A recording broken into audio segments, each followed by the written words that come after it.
Coming up next, Spartacus, the 1960 epic winner of 4 Academy Awards. It's been restored, but is it worth seeing again? It's Laurence Olivier as an evil Roman tyrant confronting Kirk Douglas, the leader of a slave revolt, in a scene from Spartacus from 1960.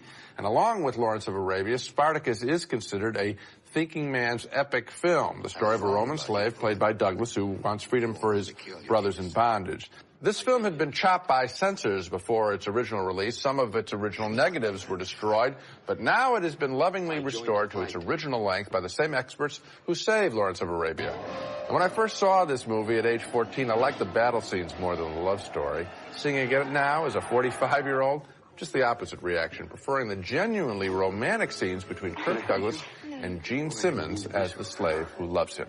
Composer Alex North has contributed a sweet melody for their love affair.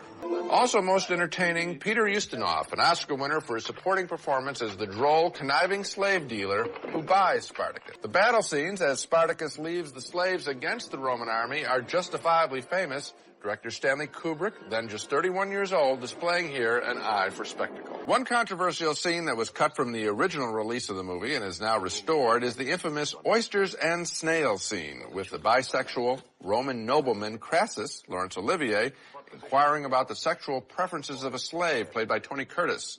Because Olivier is dead, Anthony Hopkins from Silence of the Lambs dubbed Olivier's voice in this scene.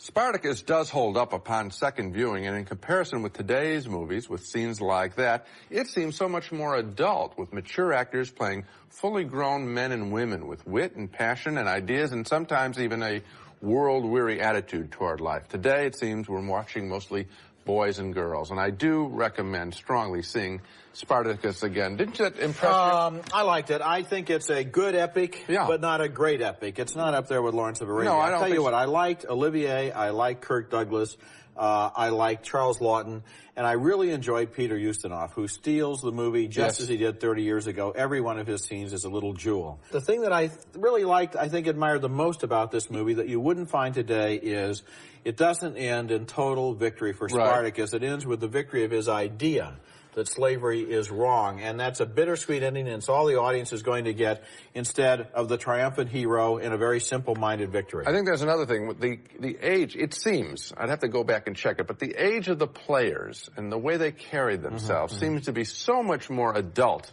than today. Today it would be cast with young, young, vigorous, Sylvester Stallone, Arnold Schwarzenegger, battle of death and that sort of thing, and it would seem more of a kid show than an adult show. I was happy to see it again. We both recommend you take another look, however, at Spartacus, the Roman slave epic that has been restored. It's opening at theaters around the country.